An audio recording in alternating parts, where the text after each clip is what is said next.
So now we have a result. My co-judge will call the numbers out. So that's the first place, which is the little one that we said you could describe it as a coloured because of the white on its tummy, which is quite unusual, but very clean. Somebody's worked very hard on their turnout. As you can see, the way their coats are shiny and they're all nice and clean. All the tack is nice and clean, the riders are well presented. Shiny boots, clean coats. Hopefully they will have had a good experience and go on to do bigger and better things one day. Definitely. Completely and utterly over the moon with him. He's only done it 3 times before, so it's quite new for us both, so really, really chuffed with him. And Nigel Oliver commented on your turnout and your white socks. Oh, really? Good. It took me quite a long time last night to get him ready, and then I was up at 4 this morning to get him ready before I could drive down here, because I'm kind of groom, driver and rider today. I'm on my own, so I had to do everything on my own. And that is tough in showing, isn't it? It's okay maybe on some other sports, but showing you've got to have everything so perfect. Yeah, I have to do like a little routine before I leave the box to make sure that everything's in place and then just kind of get on so I don't get too dirty. But yeah, I didn't have a groom with me today. He's playing football, so I had to do it on my own. And what did the great man say to you while you were in there? He just said you looked fantastic. And then I heard him comment when we were in the lineup saying that he looked very correct and he was well turned out. So I was really, really pleased with that. It's worth the effort, I think, when you get the comments like that. Yeah, I thought I'd be kind of halfway down the line, to be honest. I know we did well on Friday, but there's a lot more people here, and there was quite a lot of ponies that were quite good jumping, and he's still quite a little bit green jumping. So yeah, really, really pleased with that.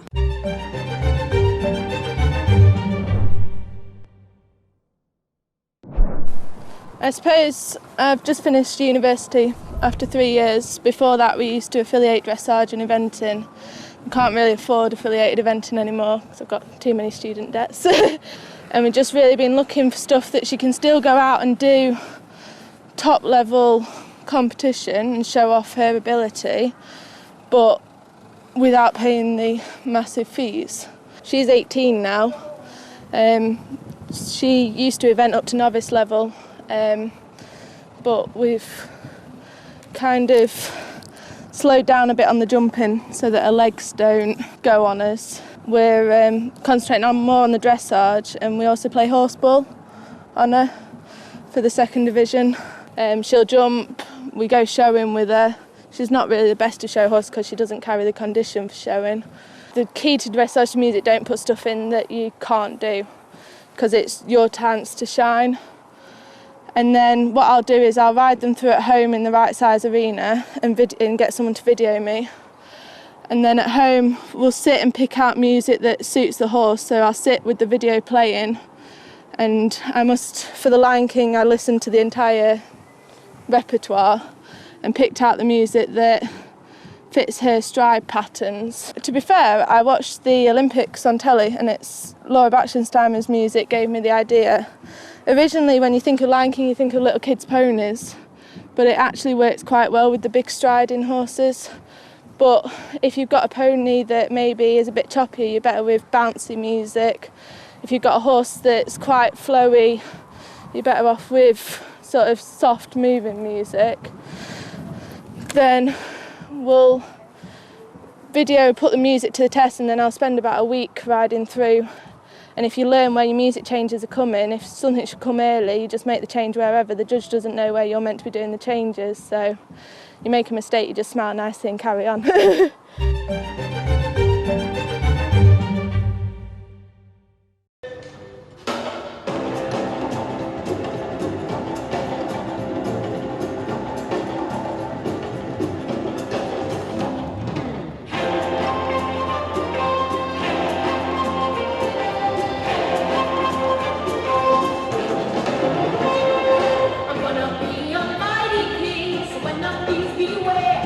I've never seen a king of beasts with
Antonia, that was absolutely amazing. Let's just hear what the judges got to say. Really nice test, really good degree of difficulty with all the movements. Just felt slightly the trot work was a bit too fast, sort of the rhythm. I think the music almost makes you go a little bit too quick, so that might be worth looking into. And with your entry, possibly go straight into trot. She's such a big moving horse. The little bit of walk, you think, oh, what's going to happen? And either sort of do your walk work straight off or go into like the big trot that she can give. Good use of the school, degree of difficulty very good, like I said. I just like the pace a little bit slower in the trot work because it then looks as though she's rushing, and she's got too good a movement for that. Otherwise, very nice. Your reaction to the judge? I think that's very fair comments. Felt like I was pushing her forward in the trot. I think if I'd sat and let the trot come to me rather than chasing her into it, I might have got better movement. She probably would have still covered the ground just as much, so the time would have fitted. It just would have looked a better picture in the arena. Slightly bigger stride rather Yeah. than a quicker stride. Yeah, more from behind into the bridle rather than rushing, pulling herself forward. Great entertainment. And lovely work with the music. Yeah, thank you. Well done. We loved it. Thank you, very Antonia. much.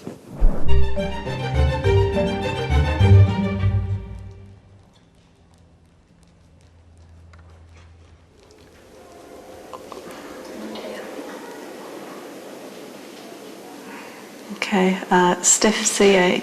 What's she doing? I don't know.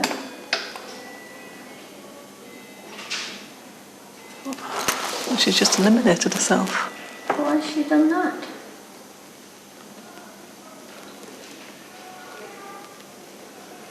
She can't really start again. You can actually put on the top left arena to start again, therefore elimination. You went slightly wrong the first time round, didn't you? Presumably, one of the great things about this show, as opposed to being affiliated, is they let you go back in and get it right, didn't they? Fabulous, yes, and everybody needs to start somewhere. And because they were so nice about it, said, oh, carry on, and I said, that's great, because otherwise, if you go home and you haven't done anything, it's such a failing. So it's nice to have a nice atmosphere and judges to be very obliging. I'm currently a List 5 British Dressage judge, and I've been judging here to Arena UK for the past 2 or 3 years at the regular shows they have for unaffiliated riders. As a result of that, they asked me would I come along and judge at this 3-day show. I think it's brilliant because there are lots of competitions around, but the rules allow more experienced riders to come in and more experienced horses.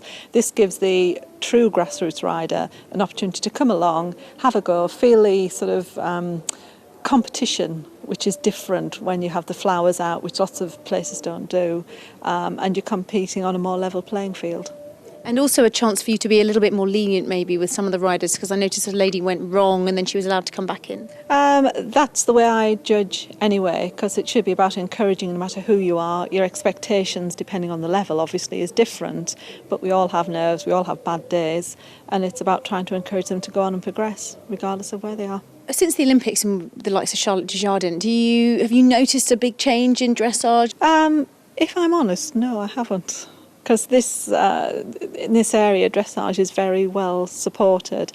I think on a separate note, for the actual sport, it's been phenomenal because it has put dressage on the map. And from a spectator point of view, the bigger shows, people want to come and have a look. Where before, I think it was seen perhaps as a bit staid, safe, steady. Not anymore.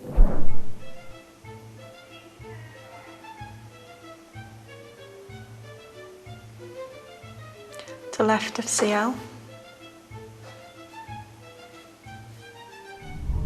Oops.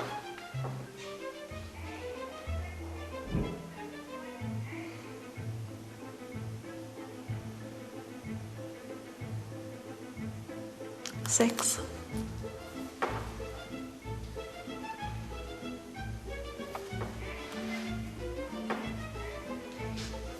Needs more suppleness to contact.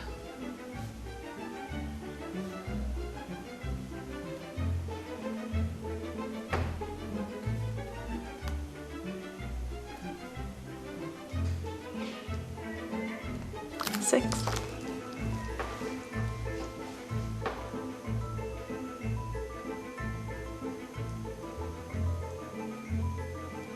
A little long.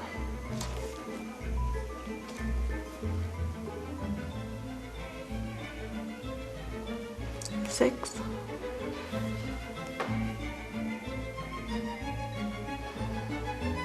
Needs to be softer through back. 6.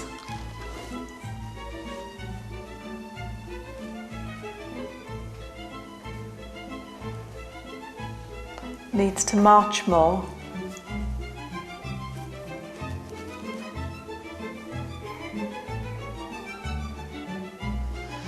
And softer through back. It's an old pony, isn't it? 6.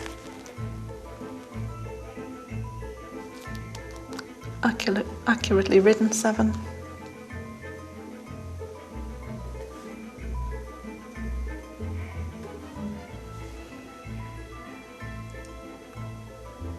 Needs more suppleness through back. 6.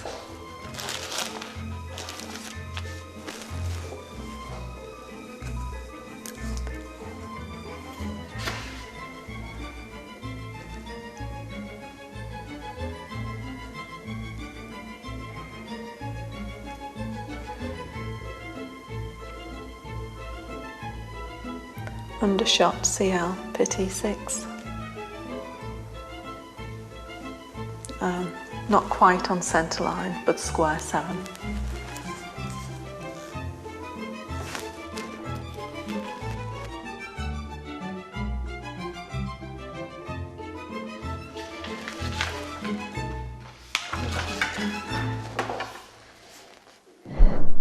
Join us after the break for more from the Your Horse ES UK Championships.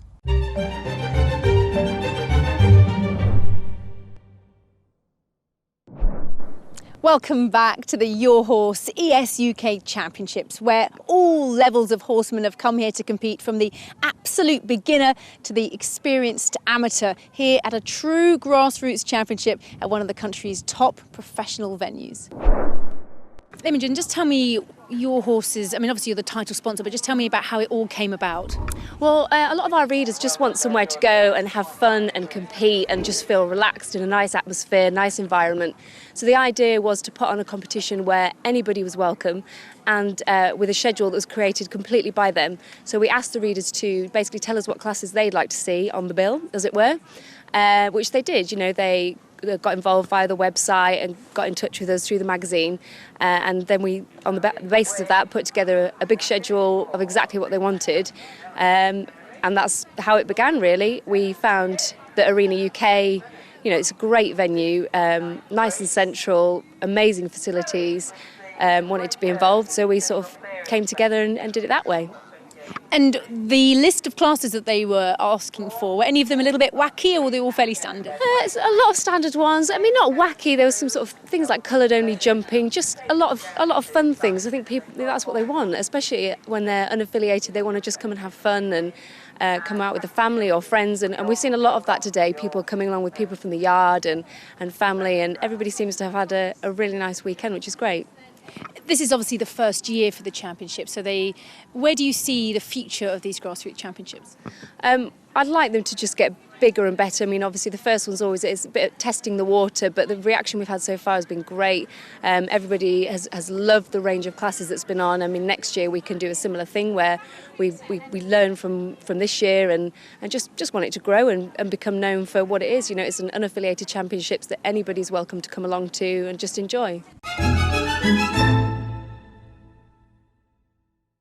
Oh, we definitely get a better class of judge at these championships. Look at you, you look very well turned out. Thank you so much. You've been judging the Working Hunter. How's it been going? Oh, fantastic, absolutely fantastic.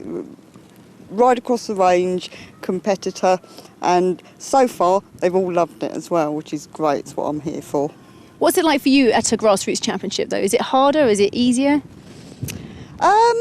In some ways it's harder because you're used to higher standards with the affiliated, but I have to say the standard here today from the classes I've been judging have been really, really good, really good. And what sort of things have you seen today? Courage, For example, the last class, none of them wanted to come in because they were frightened of the jumps. But they came in, we had a chat with them, they came in, they all did the jumps, they're all really pleased, so the courage, that was the best thing. Just commitment, I think, and also the fun element for it. They've all thoroughly enjoyed it, and to see the smile on the face and the standard is what I'm here for. What will those riders get from these championships? I think they'll get a bit more drive to move forward. They've all said it's given them confidence to want to start achieving bigger and better things. And again, I keep on saying it, but the fun element, they all work hard, we all work hard. This is what we're here for, to have fun, but to have professional fun. I think that's the key to it. Now, Working Hunter was always my favourite showing competition, basically because it involved a bit of jumping. What are you looking for in a judge as a Working Hunter judge? For me personally, I'm looking for a type of horse. The first thing I ask myself, would I want to be sat on that horse out hunting? Whether it's 17 hands or, if I was a bit slimmer, 12 hands, or, you know, would I want my daughter out hunting on it? So I'm looking for a horse that isn't spooking.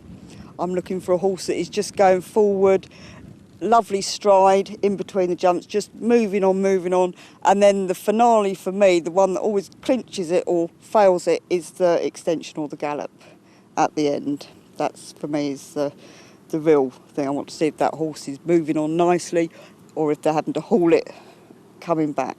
The winning horse, loved everything about it. It was a real honest, genuine horse, and when I was doing the individual show, it moved everything. There was no pulling, there was no kicking, nice extension. The rider was brave as well.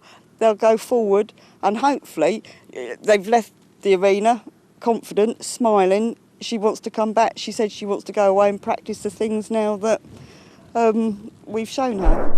So, Camilla, I hear that he didn't even want to go in the arena, and then you came out the winner. I know, because we saw the course.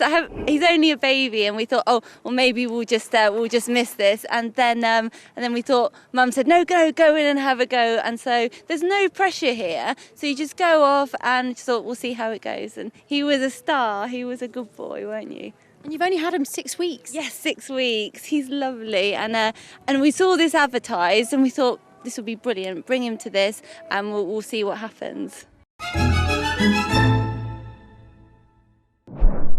Emma Jane Brown, thank you for chatting to me. You're the patron of this show. How did that all come about?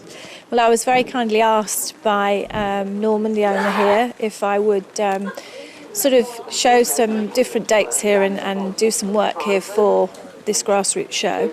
And because it's sort of where I began, and this is where all sports people begin, it was a great honour to be the patron and to give as much knowledge as I have learned in my career to these people that come, you know, for this 3-day show. And to watch them all compete is wonderful. Because a lot of people always say that you've got to have loads of money to do horses, and you've got to be steeped in horses to finally, you know, to succeed. And actually, it's not always like that, is it? It isn't. I think for many, many years, equestrian has looked that it is an expensive sport, and, you know, unless you have money, you can't do it. But through the years, it's changed immensely, and riding schools are a lot, you know, there's a lot more help there, that you can hire a pony. Schools are beginning to do a lot more, and this is one of the things that I would love to see, for school children to be able to ride more, and maybe it become a sport curriculum for them to do it, you know, after school. It's obviously the inaugural Grassroots Championships here at Arena UK. What have you thought of the standard of riding so far? It's lovely. I mean, there's all standards. There's children, you know, leading reins. There's children doing handy pony. It's just an amazing arena here to be used as well. They're so lucky to have such great facilities. And I think, you know, even seeing them getting their prizes at the end of the day, they feel very proud that they can compete here. And hopefully, you know, who knows, 1 or 2 or maybe more will progress to become, you know, new Olympians for us in the future. So, Andrea, this fine chap just did a beautiful job to win the 105 horses. Yes, he did. He was absolutely brilliant. He was, and he's taught me so much. But you're just a superstar, aren't you? So, Now, am I right in thinking you've had a big break and you're just back riding after how many years off? About 25. So I've had to skip nearly 2 years now, but just been jumping in for the last year, really. So he's teaching me. It's not the other way round. Because these championships are for everyone, and they're as much for kids who are on young ponies as kids who are on experienced ponies. And as you say, you're the other way around. So what's he done then? What's his background? He's show jumping. He's a grade A. He's 22, so I bought him because the previous people, he wasn't, they were doing 120s, 130s, and he just got a little bit too old, but he loves his jumping so much. So he's jumping smaller courses and teaching me again. So, because I've come from eventing, that was what I did 25 years ago, so show jumping is completely new to me. And I think Why did you make the switch? Because I've not got the time now for eventing. It takes so much for fitness levels, and I think to try and get my fitness back at my age, I think might be there a while. So, yeah. So, of course, the downside of his experience is that you can't compete in the championship tomorrow. No, I can't, no. But, it's good. It was a good round today, and I'm pleased. Pleased with me, pleased with him. He's used to all the flowers and the cameras and the razzmatazz, and you're not, so... No. Did that put you off at all? The big ring, the big atmosphere? No, because I think you focus so much on what you're actually doing, and he's quite difficult to ride. He gets a bit beside himself and a bit excited. So it's just me and him, and you don't notice sort of anybody. You do before you go in, and it's like, oh,